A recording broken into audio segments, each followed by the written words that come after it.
نام کو دین کی پہچان سمجھ بیٹھے ہیں، نام کو دین کی پہچان سمجھ بیٹھے ہیں، لوگ کس چیز کو ایمان سمجھ بیٹھے ہیں۔ جس میں 2 ہاتھ 2 پیر اور 1 سر ہو فقط، جس میں 2 ہاتھ 2 پیر اور 1 سر ہو فقط، ہم اسی جسم کو انسان سمجھ بیٹھے ہیں۔ بے حسی اوڑھ کے رہتے ہیں جو کچھ لوگ یہاں، بے حسی اوڑھ کے رہتے ہیں جو کچھ لوگ یہاں، زندگی جینے کو آسان سمجھ بیٹھے ہیں۔ محترم بزرگوں، دوستوں، عزیز ساتھیوں اور اسلام کے غیور نوجوانوں، قرآن کریم کی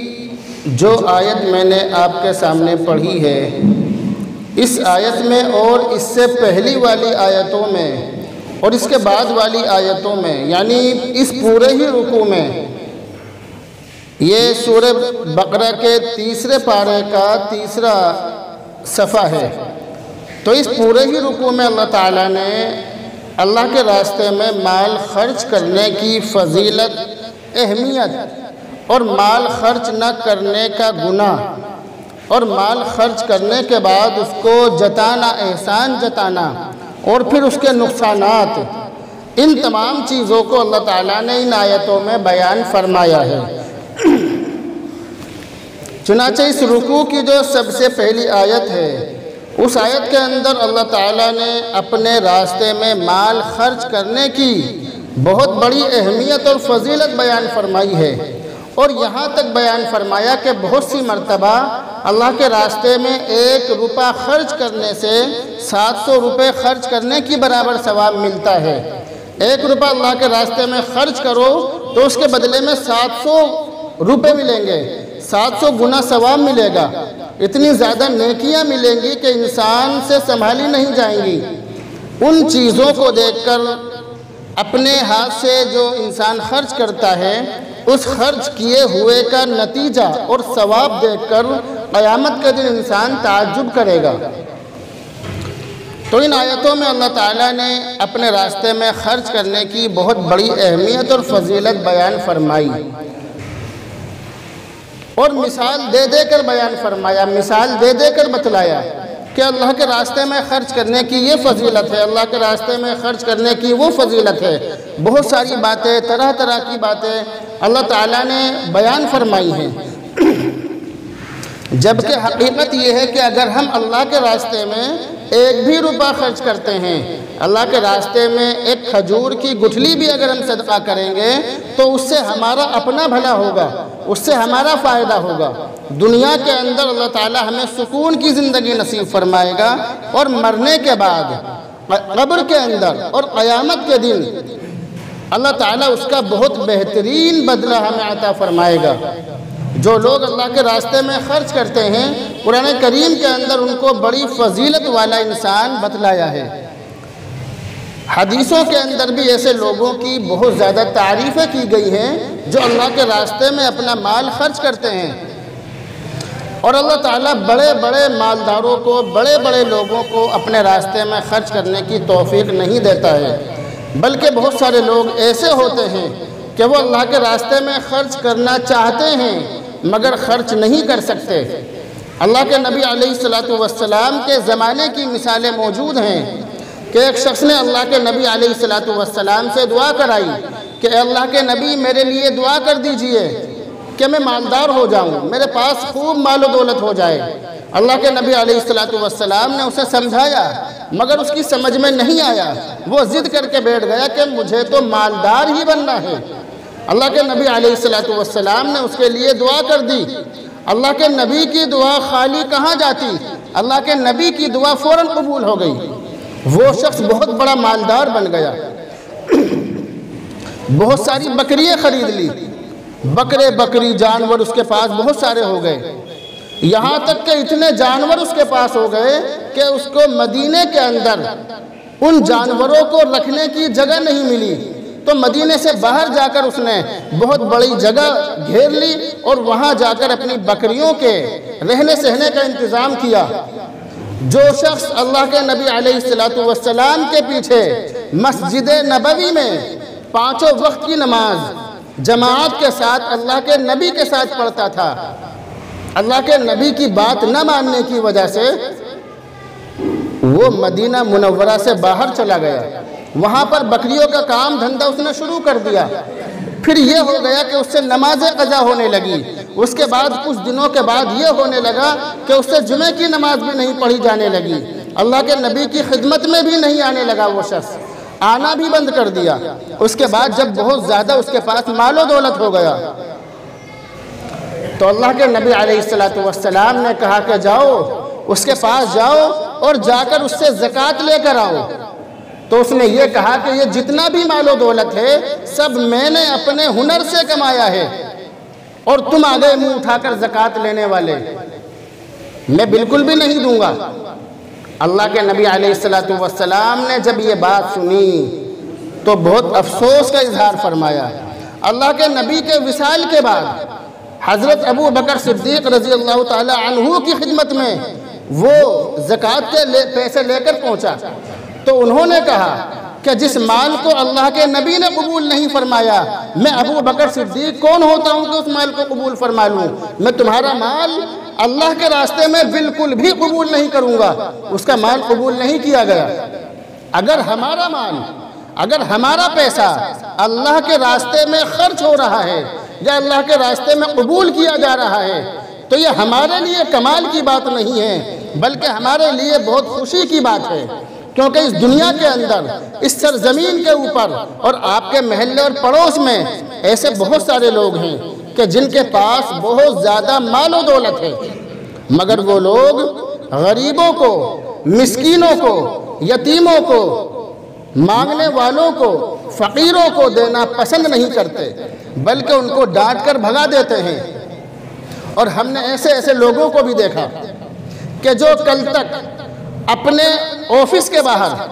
اپنی فیکٹریوں کے باہر زکوٰۃ لینے والے مولویوں کو لائنوں میں کھڑا کرتے تھے، ہم نے ان لوگوں کے بارے میں کتابوں کے اندر پڑھا کہ ایک زمانہ ایسا آیا کہ خود وہ شخص زکوٰۃ لینے والوں کی لائن میں کھڑے ہوئے اس کو دیکھا گیا۔ جو زکوٰۃ دینے والا تھا، جب اللہ نے اس کے اوپر برے حالات بھیجے تو اس کا یہ حال ہو گیا کہ وہ زکوٰۃ دینے کے بجائے زکوٰۃ لینے والوں کی لائن میں جا کر کھڑا ہو گیا۔ یہ سب اللہ تعالیٰ کے فیصلے ہیں،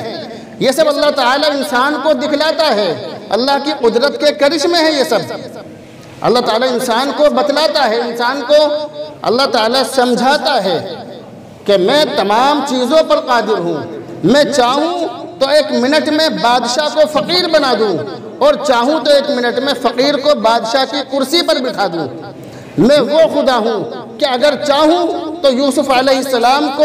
کنویں سے نکال کر مصر کے تخت پر، مصر کی بادشاہت اس کے حوالے کر دوں، اور اگر میں چاہوں تو یونس علیہ السلام کو مچھلی کے پیٹ میں پہنچا دوں۔ میں وہ خدا ہوں، میں وہ خدا ہوں کہ جو چاہوں، جب چاہوں، جیسا چاہوں کر سکتا ہوں، کوئی مجھے روک نہیں سکتا۔ قرآن کریم کے اندر صاف طور سے لکھا ان اللہ علی کل شیء قدیر، ہر انسان جانتا ہے، ہر انسان اس چیز کو جانتا ہے، ان اللہ علی کل شیء قدیر، کہ اللہ تعالیٰ ہر چیز پر قادر ہے، وہ جو چاہے کر سکتا ہے۔ اگر آج ہمارے پاس مال ہے تو اس کا مطلب یہ نہیں کہ ہم ہمیشہ مالدار رہیں گے۔ ہم نے نوٹ بندی میں بڑے بڑے مالداروں کو روتے ہوئے دیکھا، خود آپ نے اپنی آنکھوں سے دیکھا، اور جو غریب تھے وہ خوش تھے۔ تو بڑے بڑے مالداروں کو منٹوں سیکنڈوں میں غریب بنانا اللہ کے ہاتھ میں ہے۔ اللہ جب چاہے، جو چاہے، جیسا چاہے کر سکتا ہے، دنیا کی کوئی طاقت اسے روک نہیں سکتی۔ تو اگر ہمارا پیسہ اللہ کے راستے میں لگ رہا ہے تو یہ ہمارے لیے بہت بڑی خوش نصیبی کی بات ہے، ورنہ بڑے بڑے لوگ دنیا میں آتے ہیں، چلے جاتے ہیں۔ بتلانے کی بات نہیں ہے، لیکن نام لیے بغیر بتلانا ضروری سمجھتا ہوں تاکہ آپ کو بھی عبرت حاصل ہو اور مجھے بھی عبرت حاصل ہو۔ ابھی کچھ دن پہلے، تقریباً 2.5 یا 3 مہینے پہلے کی بات ہے کہ کسی شخص کا انتقال ہوا، ان کے شوہر کا انتقال تقریباً 5 یا 6 مہینے پہلے ہو گیا، ان کا انتقال ابھی 3-4 مہینے پہلے ہوا۔ اب آپ کے شہر کی ہی بات ہے، اسحاق پور شہر کی۔ وہ دونوں میاں بیوی بہت مالدار تھے، انہوں نے اپنے بچوں کے لیے خوب اچھی اچھی دکانوں کا، کاروبار کا، تمام چیزوں کا انتظام کیا، اپنے بچوں کو کاروبار پر کھڑا کر دیا، سب کچھ کر دیا ان لوگوں نے، دونوں میاں بیویوں نے۔ اپنے بچوں کو بہت اچھی جگہوں پر مکان بھی دے دیا اور بہت اچھی جگہوں پر دکان بھی دے دی۔ لیکن جب ہم اس مسجد کے لیے جس کے اندر آپ بیٹھے ہیں، یہاں کے لینٹر کے سلسلے میں ہم ان سے ملے تو ان کا جواب یہ تھا کہ ہم مشورہ کر کے بتائیں گے۔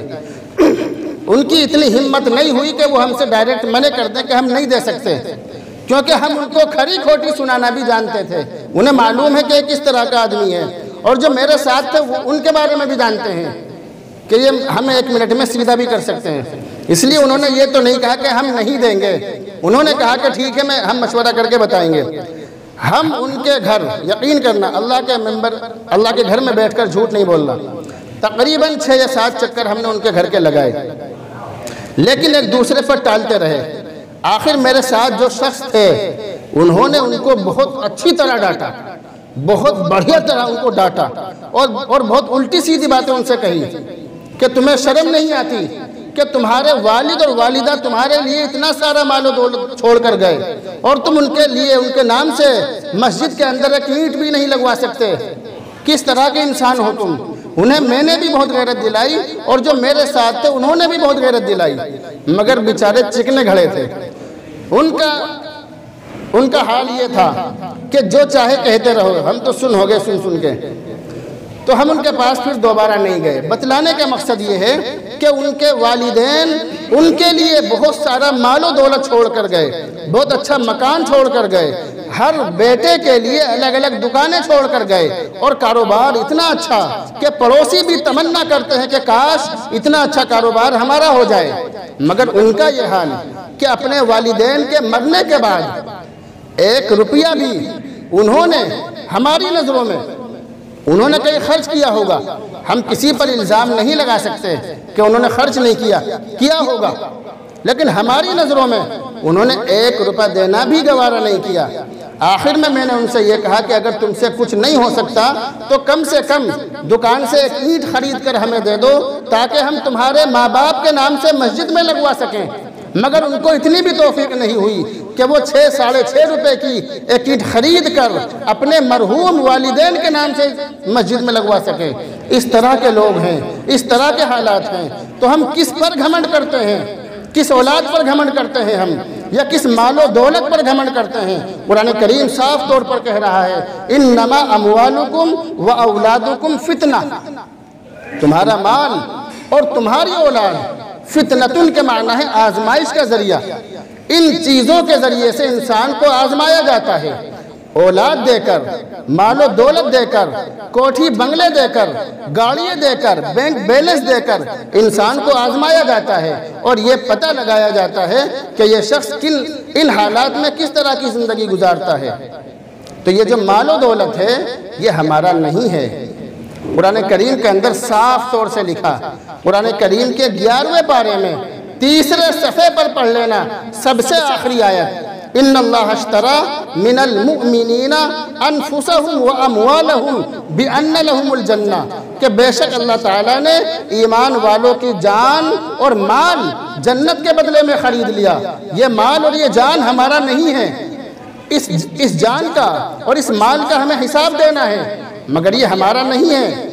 اگر ہم اللہ کے راستے میں 1 بھی روپیہ خرچ کر رہے ہیں تو اس میں ہمارا کوئی اللہ پر احسان نہیں ہے، بلکہ اللہ کا احسان ہے کہ اس نے ہمیں مال دیا، اور مال دینے کے بعد اس نے ہمیں اپنے راستے میں خرچ کرنے کی توفیق دی، یہ اس کا بہت بڑا احسان ہے۔ اسی لیے ایک کتاب کے اندر میں نے ایک شعر پڑھا، گلستان سعدی کتاب کا نام ہے، کتاب کے اندر کچھ اس طرح سے وہ شعر لکھا ہے،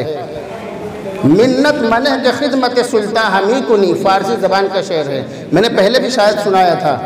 منت منہ کے خدمت سلطان ہمی کنی، منت شناس ازو کے بخدمت بداشتت،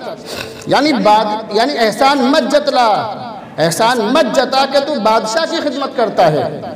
احسان مت جتا کہ تو اللہ کے راستے میں خرچ کر رہا ہے،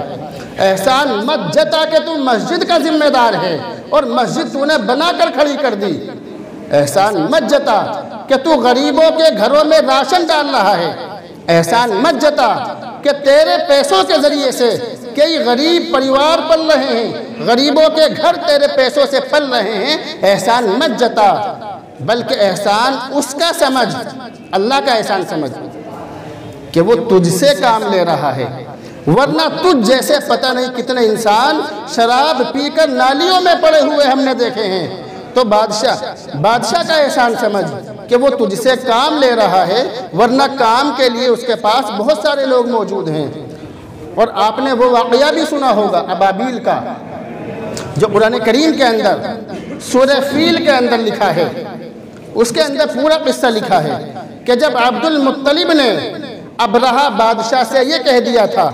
کہ مجھے خانہ کعبے سے کوئی مطلب نہیں، تم چاہے گرا دو کچھ بھی کر دو، مجھے میرے اونٹوں سے مطلب ہے، میرے اونٹ میرے حوالے کر دو، پھر تم جو چاہو وہ کر لینا، خانہ کعبے کو گراؤ کچھ بھی کرو، مجھے کوئی مطلب نہیں۔ تو وہ دن یاد کرو، اس دن کو، اس سال کو ہاتھیوں کے سال کے نام سے جانا جاتا ہے، عام الفیل کے نام سے۔ قرآن کریم کے اندر باقاعدہ طور پر اس کا تذکرہ ہے کہ اللہ تعالیٰ نے ابابیل کے ذریعے سے اپنے خانہ کعبے کی حفاظت کروائی، تو وہ خدا کام کرانے کے لیے ہمارا محتاج نہیں ہے، بلکہ اب تک جن لوگوں نے کام کیا وہ دنیا سے چلے گئے، اللہ نے ان کے بعد اور لوگوں کو کھڑا کیا، اس کے بعد ہم بھی چلے جائیں گے، اور ہمارے بعد اللہ تعالیٰ ایسے لوگوں کو کھڑا کرے گا جو ہم سے بھی زیادہ کام کر کے دکھائیں گے، اللہ تعالیٰ ایسے لوگوں کو کھڑا کرے گا۔ یہ دنیا کا نظام ہے، یہ کسی ایک انسان کے جانے سے دنیا کا نظام درہم برہم نہیں ہو سکتا ہے۔ تو کوئی آدمی یہ نہ سمجھے کہ میں نے اللہ کے راستے میں پیسہ خرچ کیا یا امام صاحب کو پیسہ دیا تو میرا بہت بڑا احسان ہے، ایسا نہیں ہے۔ امام صاحب کا احسان ہے کہ وہ تمہیں توجہ دلا رہے ہیں، بہت بڑا احسان ہے۔ اگر کوئی آدمی تمہارا پیسہ کہیں صحیح جگہ پر لگوا رہا ہو تو اس کا بھی بہت بڑا احسان ماننا چاہیے۔ یہاں مسجد کے اندر جو لینٹر ڈلا، آپ کے جہاں پر آپ بیٹھے ہوئے ہیں، اس کے اوپر جو لینٹر ڈلا ہے، تو یہ جو اس میں سیمنٹ کے کٹے جتنے بھی لگے ہیں، A to Z جتنے بھی سیمنٹ کے کٹے لگے ہیں، میری جیب سے ایک بھی روپیہ نہیں گیا، سارا کا سارا پیسہ آپ نے دیا ہے، سارا حساب میرے پاس ہے، ٹھیک ہے۔ اس کے بعد